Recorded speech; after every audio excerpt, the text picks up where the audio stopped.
his way to another World Series title.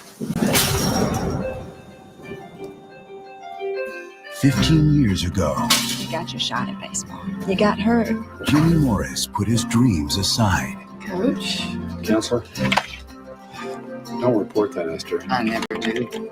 But sometimes... Hey, Coach, you want to throw? I'll throw a couple. Yeah, Dad, bring the heat. When you least expect it. Oh, my God. Dreams come back to life. I threw today. How hard? Pretty hard. Anybody want to tell me how we lost that game? We quit out there. I'm talking about having dreams. You don't have dreams, you don't have anything. You're the one who should want something more. Last time I checked, scouts aren't looking for high school science teachers. We start winning, you try out again. You serious? Yeah. All right. To the district champion hours. Now it's your turn, Coach. It started as a simple bet. I promised to try out. It was this thing to get the kids to start playing. It became the most incredible true story Rule number one is arms slow down when they get up. in baseball history. From the studio that brought you Remember the Titans, We've got an 8-year-old boy who waited all day in the rain to see his daddy try to do something that nobody believed he could do. Now, what are we telling him if you don't try now? this spring, You bring some kids besides your own? I'm here for me. For you. Jimmy, on, you're up. Just a second. I'm not doing it. Don't hurt yourself. his dreaming was impossible. You the old guy? I'm the old guy. How fast were you throwing 15 years ago? 85, 86. You just threw 98 miles an hour. No. But his journey was extraordinary. To Coach Jimmy Morris, the man who taught us about wanting something more. Dennis Quaid, Do you know how many guys can throw the ball 98 miles an hour? Not many. the rookie. Okay, so basically, it is a movie based on a true story of Jim Morris, who was an American, well, he's still in America, he's alive. He was a guy who was drafted initially back in 1982 by the New York Yankees, I think 456 or 466 in the amateur draft. Then had some issues with his arm, his shoulder, had surgeries, and he was busy teaching science and coaching baseball in high school in Texas. Then he kind of decides he's going to make a comeback, goes for a tryout, and then gets signed up with the Tampa Bay Devil Rays. He played for 2 seasons for them. Then he came back and tried it for the LA Dodgers, but of course at the age, he's 35 years of age, and that was it. So okay, we'll start off with Andrew Flint. Andrew, you picked that in your top 5. 2 or 3 words, why?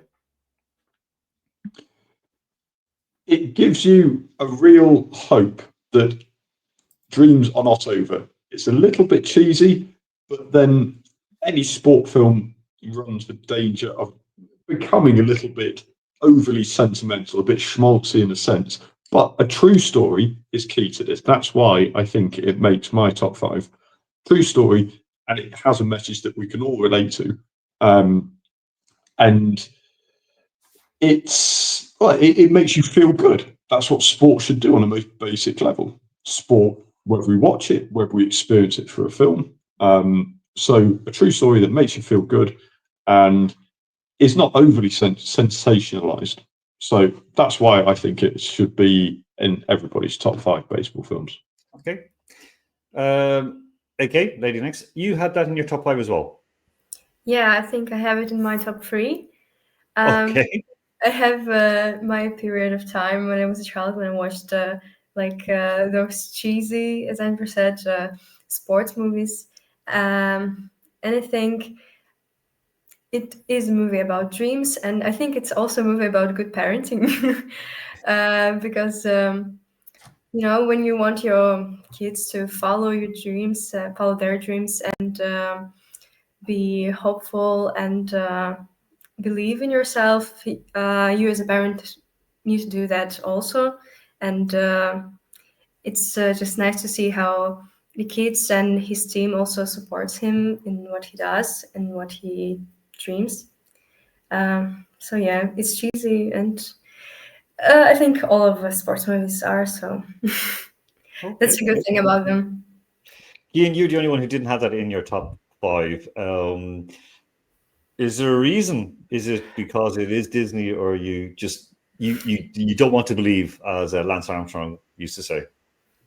It's not that I don't want to believe, but I have to be honest. Baseball movies would not be my strong point. I have to be brutally honest. So there was an awful lot of scrambling earlier today when I was asked about this. But no, I would definitely follow the sentiments of Alicia and my head is gone, man. Andrew, excuse me. Brain freeze there. My apologies. Also, the fact that you mentioned that a person's over the hill at 35, Alan. I turned 35 in May, so thanks for that. So that would explain the brain freeze there about 2 seconds ago. Thanks for that, Alan. Yeah, you've just ruined the rest of my year by saying you're finished at 35. Thanks for that. But no, it does. In all seriousness, it does follow the usual. It does show that if you keep going at something, if you keep looking for something, and keep at it, it can be achieved. It may not be achieved at the level he got to, but whatever you're looking to get to, it can be achieved with a bit of determination and grit as well.